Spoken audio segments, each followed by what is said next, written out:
So ayun, nagpunta ako sa isang ATM machine at nag-withdraw ako ng cash kasi magkakaroon ako ngayon ng 5,000 yen grocery challenge. So ayan, ito. Yan yung 5,000. So usually kasi ang budget ko for 1 week is 10,000 yen. Pero gusto kong magkaroon ng challenge na 5,000 yen. So kailangan mamili ako na nagkakahalaga lamang ng 5,000 yen na pwede naming magamit for 1 week.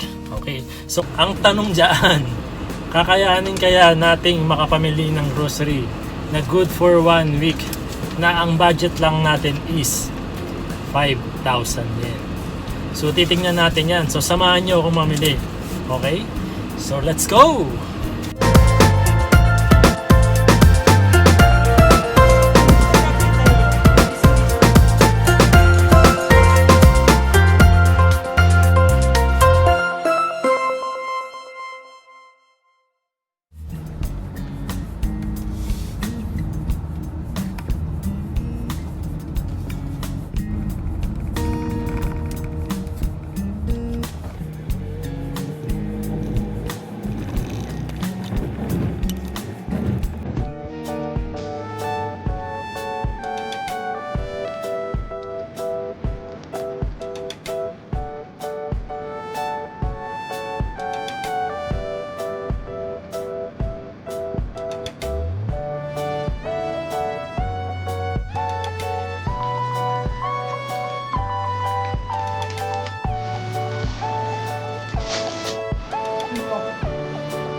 Ayun, so nakauwi na ako ng bahay. Then ipapakita ko lang sa inyo kung ano yung mga nabili natin sa 5,000 yen grocery challenge natin na ito.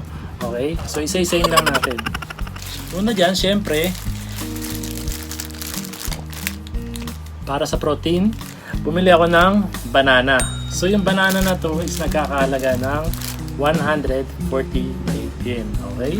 So banana. Okay, next natin, cookies para dun sa aking anak. Mahilig kasi sa cookies. So bumili ako ng cookies na nagkakahalaga ng 128 yen. Okay? So cookies. So isa sa mga nabili ko sa budget natin na to is yung seafood. So kasi ito hindi ka talaga nagsasawa rito eh. Kahit sa Pilipinas, 'di ba gustong-gusto nila to. So itong seafood na to is nagkakahalaga ng 138 yen. Okay? Bumili rin ako ng hamburger. So itong hamburger na to, binoboil lang siya. Ayan. Luto na siya. So ibaboil mo lang siya. Meron siyang cheese sa loob. So itong hamburger na to is nagkakahalaga ng 298 yen. Gustong gusto ng mga kids to eh. Hamburger. Ayan. 298. Beef. No? So yan, pang nilaga, pwede rin pang kaldereta, beef. So nagkakahalaga siya ng 504 yen. Itong beef na to. Siyempre kung may beef tayo, meron din tayo fish, salmon. So ito napakasarap nito. Favorite namin to. Ng asawa ko, ng mga anak ko, favorite to salmon, no? Ita-fried mo lang siya, napakasarap na. No? So itong salmon na to is nakakahalaga ng 480 yen. Okay? Okay. So pawis na pawis ako dahil sobrang init ko sa labas. So, meron tayong isda, bumili rin ako ng puset. Favorite to ng anak ko. Adobong puset. Napakasarap. So yung adobong puset. So itong pusit na to, nagkakalaga siya ng 380 yen. Okay? Siyempre kung may mga isda tayo, may beef tayo, meron din tayong gulay. Broccoli. Sarap. Ilalaga mo lang siya, iboboil mo lang yan. So napakasarap. No? Gusto namin to. So itong broccoli na to, is nagkakalaga siya ng 198 yen. Okay, meron din tayong talong. Yan, mga pang torta, pang prito, kasama ng isda. Napakasarap to, sasawsaw mo sa suka na may bagoong. Okay? So itong talong na to, nagkakalaga siya ng 198 yen. Okay, meron din tayo orenso, kangkong, parang kangkong siya eh. Ayan. So yung kangkong na to, nagkakalaga rin siya ng 198 yen. So syempre meron din tayong milk. So itong gatas na to, masarap yan, 4.4. Hindi ko alam kung ibig sabihin yung 4.4 na yan, pero napakasarap itong gatas na to, napaka-rich yung lasa niya. Sobrang gusto namin talaga itong iniinom. So lalo na sa umaga at sa gabi bago matulog. Okay? So meron tayong milk. Yan. Milk, meron din tayong egg. So itong 10 pieces egg na to, nagkakalaga siya ng 198 yen. Okay? For breakfast, okay. Pwede siya. Meron din tayo rito tawag dito, puring. So puring ang tawag dito, custado puring. So sa Japan ang tawag dito is custard puring, no? Kung sa Pilipinas, kung tawagin natin dito doon is, kung sa Pilipinas kung tawagin to is leche flan, no? Dito naman kasi parang tawagin siya is custard cream. Sarap nito. Gustong-gusto ng mga bata to. Nagkakalaga siya ng 188 yen. 3 piraso na siya. Ang laman niya. Yan siya. Giniling. Di ba? Pwede ito sa pang-torta. No? Sarap. Giniling, nagkakalaga siya ng 176 yen. Daing na. Ewan ko anong isda to, pero dinaing siya para siyang pinatuyong isda. No? Masarap siyang prituin, tapos kain ka lang. Lalo na kung fried rice yung kasama nito. Napakasarap. No? Kasama mo ng egg. Daing silog. Di ba? Napakasarap. So ito nagkakalaga siya ng, itong daing na to, 2 pirasong daing, nagkakalaga siya ng 298 yen. Itong Adidas. Ayan. Makikita niyo ba? Adidas. Ayan. Adobong Adidas. So kaya i-barbecue natin, no? Masarap itong Adidas na to. So nagkakahalaga lang siya ng 175 yen. Ano na to? Half kilo na to. 175 yen. Ayan. So ito, pork. Pero buto-buto siya. Napakasarap nito pag sinisigang. Sinigang na buto-buto.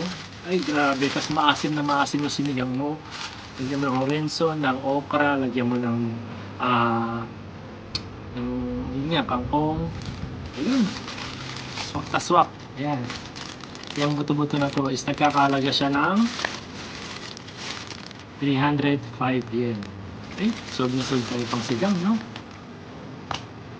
Bumili rin ako ng, ang tawag dito, yakisoba. So itong yakisoba na to, madaling lutuin. Nalagyan mo ng tubig, meron na siyang panglasa. Lagyan mo lang ng pork, lagyan mo lang ng gulay, ng cabbage, ng carrots. Ayan, sold na sold ko na rito. Napakasarap nitong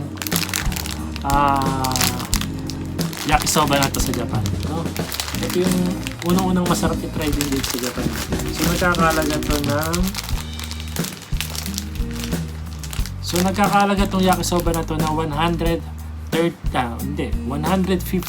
yen. No? So nagkakalaga tong yakisoba na to ng 158 yen. Okay. May manok din tayo. So itong manok na to, nabili ko to, buo siya. So marunong naman ako mag-cut, ika-cut ko na lang siya mamaya. So itong buong chicken na to, frozen siya. Itong buong manok na to, nagkakalaga siya ng 600 yen. No? Cheese hotdog. So nagkakalaga lang to ng 128 yen. Cheese siya. Yun. So, itong mga pinamili ko na to, alam niyo ba? Ang total ng napamili natin ngayong araw na to is 4,997 yen. Diba? Ibig sabihin, pasok tayo ngayon sa 5,000 yen grocery challenge. Sabi, sobrang nakaka-enjoy, no? Sabihin mo, from 10,000 yen, binaba natin ng 5,000 yen, nabili natin lahat. Nakakailanganin natin for 1 week meal natin. So, solve na tayo ngayon dito. So, okay. So, wag mong kalimutan mag-subscribe sa ating channel para sa ibang pang challenge na gagawin natin. At wag mong kalimutan i-like at i-share ang video na ito. Maraming salamat. Luto tayo ng Adidas.